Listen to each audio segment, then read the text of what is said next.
हाँ। आप शुरू हुई। शुरू करते हैं सुंदर साथ जी। बोलिए श्री प्राणनाथ प्यारे की जय।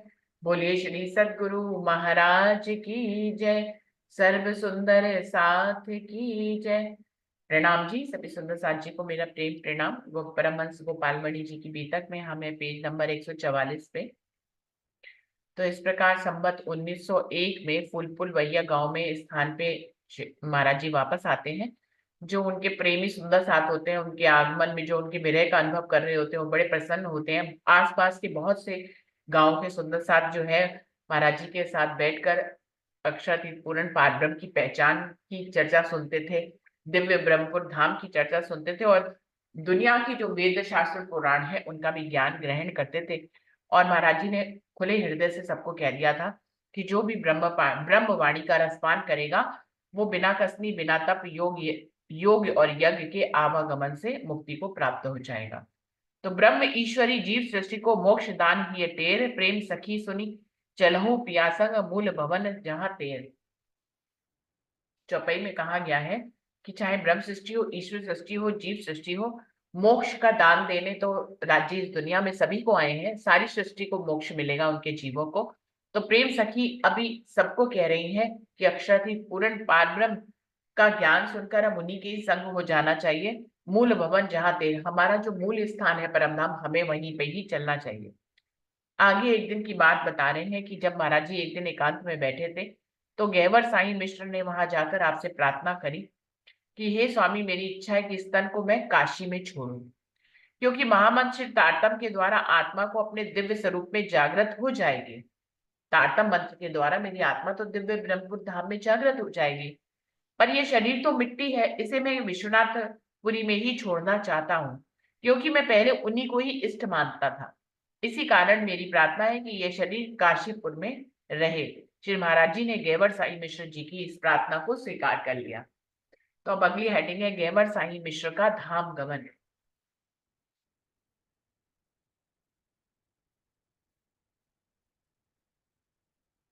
विक्रम संवत 1908 भादो शुक्ल पक्ष एकादशी को गेवर साही मिश्र धाम चले थे। धाम चलने को जब 2 दिन बाकी थे तब श्री महाराज जी ने गेवर साई मिश्र से कहा कि मेरा काशीपुर जाने का विचार हो रहा है, आप भी चलिए। श्री महाराज जी की आज्ञा पाकर मिश्र भी तैयार होकर चल दिए। अब देखिए, महाराज जी तो अंतर्यामी है, उनको तो आगे की बात पहले पता लग जाती है। उन्होंने गेवर साई की यह बात तो स्वीकार कर ली कि तुम्हारा अंतिम समय जो है वो शरीर तुम अगर काशीपुर में छोड़ना चाहते हो विश्वनाथपुरी में, तो वहीं पे ही छोड़ेंगे। अब उनको तो नहीं पता ना कि मेरा समय कब आने वाला है, लेकिन महाराज जी को पता है। और उनकी ये मेहर से उन्होंने उनको ये कह भी दिया कि हाँ तुम्हारी इच्छा पूरी होगी। तो अभी उनकी धाम गमन में 2 दिन बाकी थे, उनको नहीं पता, वो हष्ट पुष्ट थे, उनको नहीं पता कि मेरा धाम गमन होने वाला है 2 दिन बाद, लेकिन महाराज जी को क्योंकि पता है और उन्होंने उनकी इच्छा पूरी भी करनी है। तो 2 दिन पहले महाराज जी उनको कहते हैं कि मैं जो है काशीपुर जा रहा हूँ, आप मेरे साथ चलेंगे? तो उन्होंने कहा कि हाँ बिल्कुल चलेंगे आपके साथ। श्री महाराज जी की आज्ञा पाकर मिश्र भी तैयार होकर चल दिए। दूसरे मोहल्ले में जाकर एक अन्य स्वजाति को भी श्री महाराज जी की आज्ञा से साथ ले लिया। तब श्री महाराज जी के साथ दोनों व्यक्ति गंगा के किनारे पहुंचे तो देखते हैं कि भागीरथी गंगा बाढ़ पर है और उछाले ले रही है तथा फैन और भंवरियां दे रही है, उसमें बड़े बड़े पूर और लहरियां चल रही हैं। पार जाने के लिए मल्लाहों ने बड़ी कोशिश की, पर गंगा की बाढ़ को देख वे लाचार हो गए। दिन करीब था, इसलिए आपश्री ने कहा कि घाट से थोड़ी दूर गंगा के तट पर बने पुल पर से होकर चले। और कुछ दूर जाकर आपश्री ने गंगा में प्रवेश किया और उन दोनों को कहा कि मेरे पीछे पीछे चले आओ। थोड़ी देर बाद गंगा पार हो गए, पर कोई भीगा तक नहीं। उनको उनको काशीपुर ले जाना है महाराज जी को हर हाल में, क्योंकि उनकी इच्छा पूरी करनी, कि उनका अंतिम जो है शरीर जो है वो काशीपुर में छूटे। तो अभी जाने की व्यवस्था तो कर ली, महाराज जी को तो पता है कि 2 दिन बाद इनका धाम गमन होने वाला है, तो इनको काशीपुर ले जा रहे हैं। लेकिन क्या हुआ उस समय, गंगा जो है वो बहुत उसमें बाढ़ आई हुई थी और कोई भी उसमें पैर रखे तो वो डूब ही जाएगा। मल्लाह तक उसमें जा नहीं पा रहे थे। ऐसे में महाराज जी जो पुल बना हुआ था वो भी डूब गया था सुंदर साथ जी। लेकिन महाराज जी ने अब पानी में चले गए और उन्होंने कहा चलो पुल से चलते हैं। वो पुल के सहारे आगे बढ़े और उन दोनों को कहा कि आप बिल्कुल मेरे पीछे पीछे, ये प्रसंग पहले भी आया था एक जगह जहां पे सुंदर साथ को उन्होंने पार कराया था। तो इस प्रकार से महाराज जी के पीछे पीछे ये दोनों भी, जो गैवर है गैवर शाही और जो दूसरे सुंदर साथ है उनके साथ साथ वो भी किनारे पर पहुंचे। और क्या देखते कि दोनों तीनों लोग भीगे भी नहीं, पानी से निकल भी आए और भीगे भी नहीं।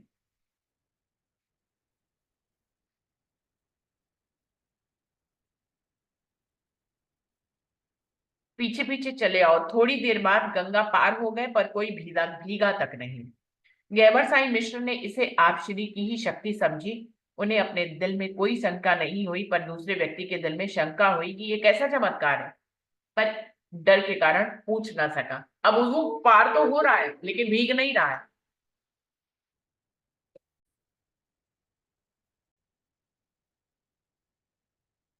अब कह रहे हैं जो गैबर साईं मिश्र थे वो तो महाराज जी के को पूरी तरह से मानते थे, उनको तो कोई इसमें संशय हुआ ही नहीं कि भाई नदी पार हो गई इतनी बाढ़ वाली और भीगे भी नहीं, तो उनको तो कोई संशय नहीं हुआ इसमें। लेकिन जो दूसरे सुंदर साथ उनके साथ थे उनको बड़ा संशय हुआ कि ये हुआ तो हुआ कैसे। भाई उनको तो ये एक चमत्कार जैसा लग रहा था, समझ नहीं आया कि भाई हम पार, वो खुद भी नदी पार किए और भीगे नहीं, तो उनको बड़ा आश्चर्य हो रहा था। लेकिन वो डर के मारे पूछे नहीं किसी से।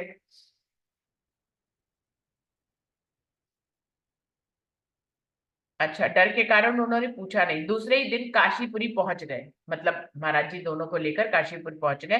तीसरे दिन एकादशी तिथि थी। सवेरे मडकंटिका घाट पर स्नान किया। फिर आप श्री ने गैबर साईं मिश्र से कहा कि आज आपकी परमधाम की यात्रा होगी। महाराज जी को पहले से पता था, तो उन्होंने कहा, अभी गैबर साईं को नहीं पता कि मैं जाने वाला हूँ। उन्होंने कहा आज आपकी परमधाम की यात्रा होगी, अतः जो कुछ दान दक्षिणा करना हो सो करो। पर गैबर साईं ने श्री महाराज जी से कहा कि स्वामी आपने घर पर यह बात नहीं बताई जिसका मैं कुछ प्रबंध करके आता, अब हम क्या दान करें। उन्होंने कहा कि आपने मुझे बताया नहीं कि मेरा तो जाने का समय हो गया, मैं कुछ दान दक्षिणा लेके आता, मैं तो ऐसे खाली हाथ आपके साथ चला आया। तो अब आप कह रहे हैं कि कुछ दान दक्षिणा करनी हो तो कर लो, तो अब मैं क्या ही करूं, मेरे पास तो कुछ है ही नहीं देने के लिए ऐसा कुछ खास। पहले से मालूम होता तो अपना सब प्रबंध करके अपने पुत्र को भी साथ में लेके आता। तब श्री महाराज जी ने कहा कि कदापि तुमको पहले ही यह बात मालूम हो जाती तो तुम यहाँ आते ही नहीं, क्योंकि कुल कुटुंब परिवार का इतना मोह और ममता होती है कि तुम उसको छोड़कर आ ही नहीं सकते थे। क्योंकि तुम्हारा अंत समय आ गया था और तुमने मुझसे कहा था कि मैं काशी में अपना शरीर त्यागना चाहता हूं। अब इस स्थान में आ गए हो, फिर भी पुत्र और धन पर से तुम्हारी ममता नहीं हटी है। अभी देखिए अंतिम समय आ गया है, हष्ट पुष्ट है, कोई बीमार बीमार नहीं है, पर हष्ट पुष्ट है। तो कह रहे हैं महाराज जी ने कहा कि भाई तुम्हारा अंतिम समय आ गया, दान दक्षिणा कर लो। तो कह रहे हैं कि आपने पहले क्यों नहीं बताया कि मेरा अंतिम समय आने वाला है। अंतिम समय में भी इंसान ये सोच रहा है कि मैं अपने पुत्र को साथ में रख लेता, धन साथ में रख लेता, दान दक्षिणा कर लेता। क्या ही, जब जाने वाले हैं तो इन सब की क्या ही जरूरत है, अब तो रिश्ता तोड़ के ही जाने वाले ना बेटे से भी। लेकिन फिर भी ये लग रहा है कि बेटा अभी अनजाने में, अभी तो महाराज जी को अंतर्यामी था, महाराज जी को पता था, वो उनको साथ में लेके आ रहा है। लेकिन अगर नहीं पता होता तो जहां इंसान को तन छोड़ना होता है वहां कारज कारण उनको वहां लेके जाता है, तो वो वही तन छोड़ते हैं। यहाँ तो इनको महाराज जी ले आए, इनकी इच्छा थी यहाँ पे तन छोड़ने। तो महाराज जी इनको समझा रहे हैं कि देखो माया कितनी बलशाली है, तुम्हारा अंतिम समय आ गया है, मैं तुम्हें बता भी रहा हूँ कि तुम्हारा अंतिम समय आ गया, फिर भी तुम पुत्र को याद कर रहे हो और धन को याद कर रहे हो। तुमको तो दान दक्षिणा करनी हो सो करो, मैं सब प्रबंध कर दूंगा। महाराज जी ने कहा कि तुम क्यों सोच रहे हो कि तुम्हारे पास दान आन नहीं है, धन वन नहीं है। तुम्हें जो करना है तुम करो, हम मैं प्रबंध कर दूंगा तुम्हारा। अब तुम सबकी ममता छोड़कर अपने परात्म को देखो और अक्षरातीत पारब्रह्म श्री कृष्ण सच्चिदानंद स्वरूप के चरण कमल में ध्यान को रखो। इस तरह से आप श्री के अमृत वचन सुनकर गैबर साईं मिश्र की आत्मा ने शांति पाई। सब प्रकार का मोह व ममता छूट गई और वे दान दक्षिणा करनी थी वह कर दी। तत्पश्चात श्री महाराज जी के चरण धोकर पूजन किया और चरणामत लेकर आप श्री के चरणों के सहारे पार्वन पुरुषोत्तम युगल स्वरूप श्री राज श्यामा जी का ध्यान चिंतन करते हुए इस नश्वर शरीर को छोड़ दिया और उनकी आत्मा निज स्वरूप परात्म में लीन हो गई। इस प्रकार से उन्होंने महाराज जी के चरणों में बैठकर अपना तन त्याग दिया। कितना सुअवसर मिला उन्हें, ऐसा भाग्य कहाँ मिलता है। हंसते खेलते पता भी नहीं कि जाने वाले हैं, और महाराज जी उनको ले गए और उनका धाम गमन हो गया। महाराज जी के चरणों में ही उन्होंने तन छोड़ा और महाराज जी के आशीर्वाद से उन्होंने चाहे थोड़ी देर पहले ही सारी माया छोड़ी और जाने से पहले फिर पुत्र धन इन सबका लोभ महाराज जी के प्रवचन से उन्होंने छोड़ भी दिया।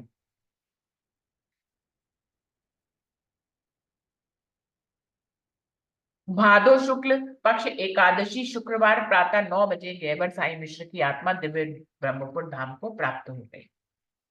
गैबर साई मिश्र का स्वजातीय जो दूसरा व्यक्ति साथ में आया था, महाराज श्री ने उसके हाथों दाह संस्कार आदि क्रिया करवा कर घर वापस जाने लगे तो रास्ते में उस व्यक्ति ने श्री महाराज जी से प्रश्न किया कि हम लोग कई बार पूर्व में भी काशीपुर आते जाते रहे, पर जिस पुल से हम लोगों ने गंगा पार किया उसे कभी देखा नहीं था। उनके मन में पहले से ही संशय था, तो उस समय तो नहीं पूछ पाए, लेकिन अब जब उन्होंने मौका देखा, सिर्फ महाराज जी और वही थे रास्ते में वापस जाने के लिए, तो पूछ रहे कि मैं काशीपुर कई बार आया गया, मैंने और बहुत पुल देखे, लेकिन जिस पुल से आप हमें लाए वो पुल तो हमने कभी देखा ही नहीं था।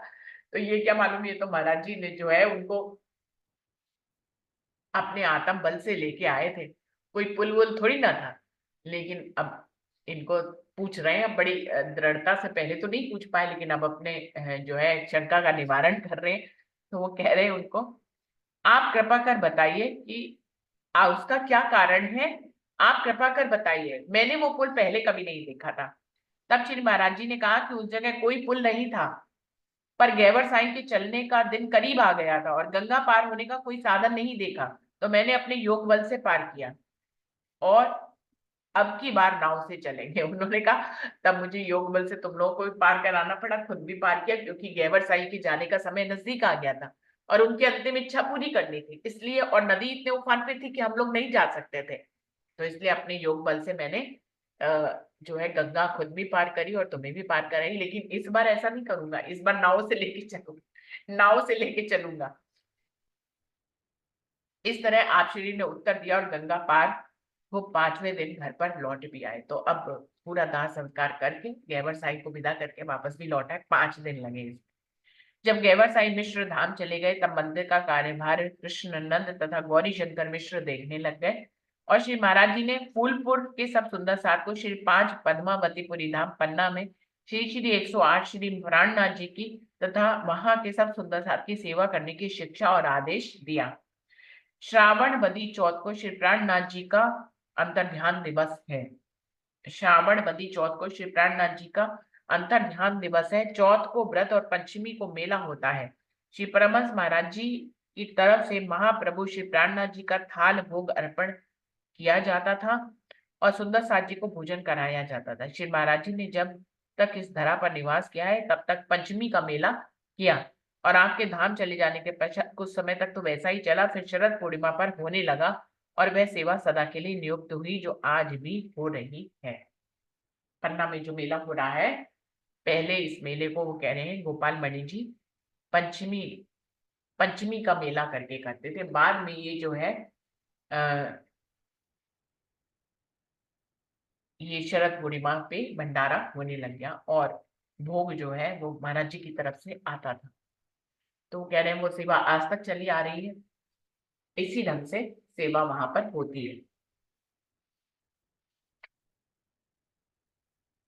पेज नंबर 147,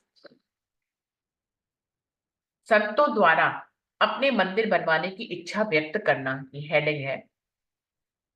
विक्रम संवत 1912 का समाचार है कि एक दिन सब संत महात्माओं ने विचार विमर्श किया कि श्री महाराज जी जब तक इस संसार में रहेंगे तब तक हमें कोई फिक्र नहीं है, पर आपके अंतर ध्यान के पश्चात संतों का कोई ठिकाना नहीं है।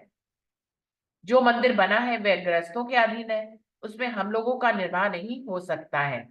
इस कारण संतों का मंदिर श्री महाराज जी के रहते हुए अलग से बन जाए तो अच्छा है।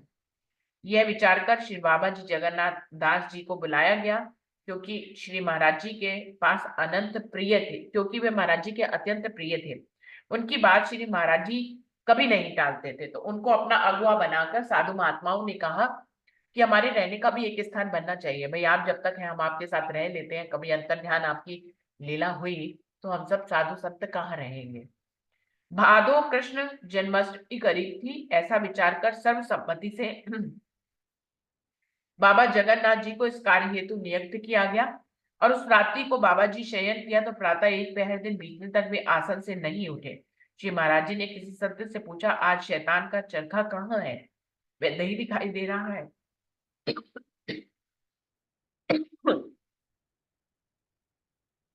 आप श्री अंदर से तो सब कुछ जानते थे, पर ऊपर से ऐसा पूछ रहे थे कि कहाँ है।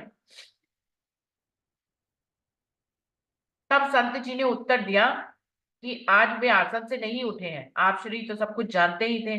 आपने कहा कि वह कुछ विचार कर अनशन कर रहा है क्या, इसलिए उसे यहाँ बुलाओ, जो उसके दिल में हो वह कर डाले।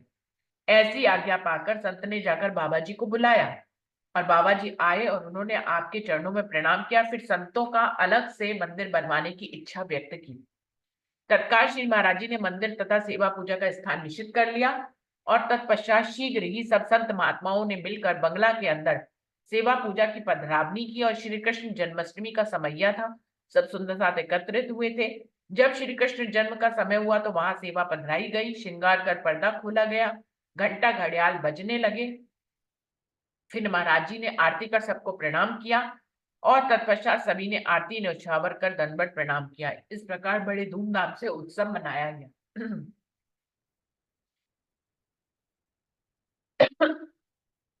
घंटा घड़ियाल की आवाज सुनकर कृष्णानंद वगैरह वहां पहुंचे तो श्री महाराज जी को आरती करते देखकर सब चुप खड़े रह गए। संत मंडली में प्रथम उत्सव मनाया गया।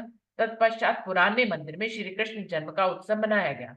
गाना बजाना इत्यादि ददी कदई जैसा सदा काल से हो रहा था वैसा ही हुआ। श्री महाराज जी ने सत सुंदर साथ जी से श्री राजी महाराज तथा सभी संतों के भोग राग एवं रसोई की व्यवस्था हेतु मुट्ठी दान का आग्रह किया। सभी सुल्तान ने विनय पूर्वक मुट्ठी देना स्वीकार किया।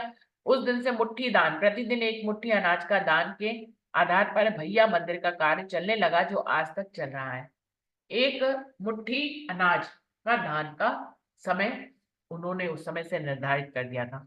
और टिकरी अर्थात दो गंगा स्थान पर श्री साधु बाबा जी रहकर भजन करते कराते साधु संत के सहित निवास करते थे। और उस स्थान पर जो सेवक थे, जो श्री साधु बाबा जी से महामंत्र श्रवण कर अपनी आत्मा से अर्पण कर तन मन धन से सेवा कर कल्याण चाहते हुए प्रसन्न रहते थे। और श्री साधु बाबा जी जीवन पर्यंत बहुत लोगों को सत्य मार्ग दर्शाया, मोक्ष प्रदान किया। तो इस प्रकार से सुंदर साथ जी उन्होंने अपने रहते ही साधु महात्माओं के रहने का एक अलग स्थान हर जगह बनवा दिया, जहां पे वो स्वतंत्रता से रह सकते थे। और एक मुट्ठी दान का प्रचलन भी शुरू करवा दिया कि सब लोग जो है, देखिए अपने घर से आप रोज रोज दान नहीं कर सकते, लेकिन एक नियम है कि एक मुट्ठी अनाज जो है आप दान कर दीजिए, उससे आपके घर का भी कुछ नहीं बिगड़ेगा। लेकिन एक एक मुट्ठी इतने सारे घरों से आएगी, तो उस एक एक मुट्ठी से जो है साधु संत महात्माओं का काम चल जाएगा। आपके घर से तो एक ही मुट्ठी गई, लेकिन साधु महात्मा तक पहुंची कई मुट्ठियां, तो उनका तो काम चलना शुरू हो जाएगा। तो रोज एक मुट्ठी दान का उन्होंने नियम बनवाया कि अनाज की एक मुट्ठी रोज सब लोग दान करेंगे। इस तरह से जितनी भी जगह थी, चाहे टिकुरी थी, भैया गांव था, सब जगह साधु महात्माओं के रहने की जगह बन गई और उनके खाने पीने की व्यवस्था भी बन गई। एक तरह से ये एक मुट्ठी दान का प्रचलन हो गया तो उनके खाने पीने की व्यवस्था भी हो गई। भाई कहाँ कहाँ भिक्षा मांगने जाएंगे, अब साधु संतों के रहने के लिए अलग जगह बनाए जाएंगे, तो वहां पे भी तो भोजन बनेगा, बिना भोजन के तो काम नहीं चलेगा। तो भोजन की व्यवस्था इस तरह से हो गई कि सबको एक एक मुट्ठी दान देना है।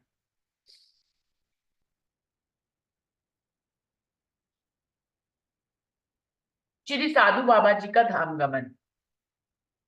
विक्रम संवत 1917 मार्गशीर्ष मास में श्री साधु बाबा ने भैया स्थान में ही श्री महाराज जी के पास रहकर एक महा सत्संग किया। 1917 की बात है। उन्हें यह मालूम हो गया कि श्री महाराज जी थोड़े ही समय पश्चात धाम पधारेंगे। एक दिवस की बात है कि साधु बाबा जी ने महाराज जी के सामने दोनों हाथ जोड़कर पूछा कि हे स्वामी, पति के जीवित रहते हुए उसकी स्त्री शरीर छोड़कर चली जाए तो अच्छा माना जाता है कि पति के बाद जाए तो अच्छा माना जाता है? उन्होंने ऐसे प्रश्न कर लिया कि महाराज जी, पत्नी पति से पहले जाए तो अच्छा होता है कि पति के बाद जाए। तब श्री महाराज जी ने कहा कि पतिव्रता स्त्री का उत्तम धर्म है कि पति देव के जीवित रहते हुए वे नाशवान शरीर को छोड़कर परलोक को गमन करे, ऐसा शास्त्रों का मत है।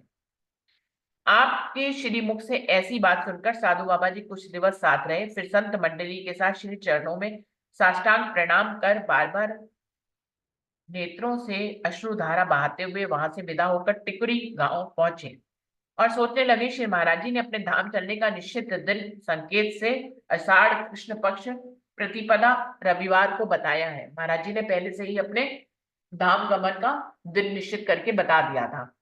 अब साधु बाबा को पता लग गया था, इस कारण मुझे पहले चलना चाहिए। ऐसा विचार कर विक्रम संवत 1917 फागुन शुक्ल पक्ष वषष्ठी को अपना क्षणभंगुर शरीर छोड़कर वे अपने दिव्य ब्रह्मपुर धाम में निज परातम को प्राप्त हो गए। अब उन्होंने महाराज जी से ये पूछ लिया था कि पत्नी पहले जाए तो अच्छा होता है या बाद में जाए। तो महाराज जी ने कहा कि पत्नी अपने पति के जीवित रहते ही अगर तन छोड़े तो उसका कल्याण होता है। तो उन्होंने कहा कि मेरे पति तो महाराज जी है, गोपाल मणि जी, और उन्होंने अपना धाम गमन का समय हमें निश्चित करके बता दिया है, तो मैं उनकी अर्धांगिनी हूँ तो मुझे उनसे पहले ही जाना चाहिए तन छोड़ के। तो इस तरह से उन्होंने अपना तन छोड़ दिया सुंदरसार जी ने, साधु बाबा जी ने।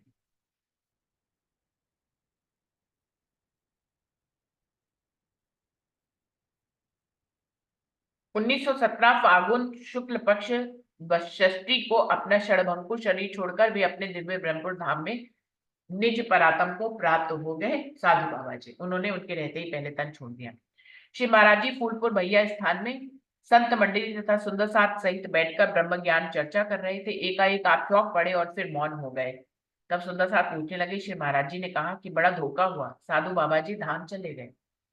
यह बात सुनकर सब सुंदर साथ अफसोस करने लगे और कृष्णानंद जी मिश्र ने अपना एक अनुचर तुरंत भेजकर सब समाचार मंगवाया तो बात सही थी। महाराज जी को तो पहले ही पता लग गया था। सब सुंदर साथ को बड़ा दुख हुआ। एक दिन महाराज जी ने सब सुंदर साहब के समक्ष कहा कि सब कुछ सावधान हो जाओ, मैं भी आषाढ़ कृष्ण पक्ष प्रतिपद रविवार के दिन धाम धाम यात्रा करूंगा। श्री महाराज जी के मुख से यह बात सुनकर सब सुंदर साहब के हृदय में अथाह आघात लगा। आज श्री ने निज मुख से अमृत वाणी द्वारा ज्ञान चर्चा कर सबको धीरज बढ़ाया, परंतु उस दिन से सुंदर साहब चिंता आतुर रहने लगी। तो इस तरह से महाराज जी ने भी अपने धाम गमन का निश्चित समय बता दिया था और सुंदर साहब को भी अवगत करा दिया था।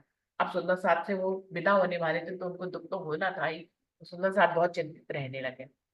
बाकी का विषय अब सुंदर साहब जी बाद में पढ़ेंगे, तो यहीं पर समाप्त करते हैं। बोलिए श्री प्राणनाथ प्यारे की जय, बोलिए श्री सतगुरु महाराज की जय, सर्व सुंदर साथ की जय। प्रणाम जी, सभी सुंदर साथ प्रणाम जी। प्रणाम जी, प्रणाम प्रणाम जी प्रणाम जी, जी, आपके सुंदर साथ जी। कल से अभी प्रणाम जी। प्रणाम प्रणाम जी, कल से ये जूम मीटिंग, अभी एक मिनट।